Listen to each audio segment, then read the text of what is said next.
আসসালামু আলাইকুম, কেমন আছেন আপনারা? আশা করি ছোটো করে সবাই ভালো আছেন। টাঙ্গাইল মধুপুর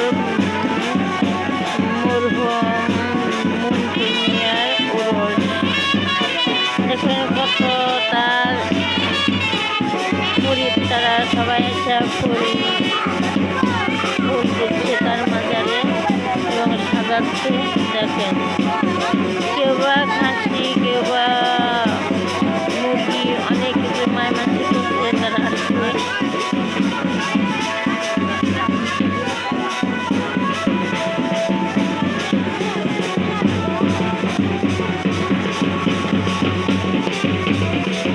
তো একটা বিষয় আমার ভাল লাগে না, হিন্দুদের মতন ঢোল পিঠায় আসলে কি হ্যালো গাইস, আপনাদের কাছে আপনি মানে একটা অনুরোধ হলো যে আপনারা এটা জানাবেন, মুসলমানদের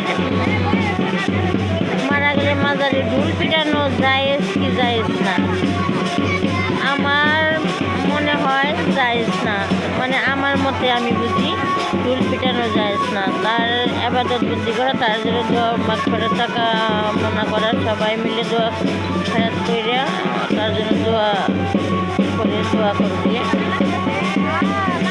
ঢোল পিটানো, নাচ গান এগুলা আসলে ঠিক না। আমি কোনোদিন আসি নাই, তবে আসছি, আমি ভিডিও করতেছি, আপনারা দেখেন, আপনারা দেখে কমেন্ট করবেন যে মাজারে ঢোল পিটানো জায়েজ কিনা।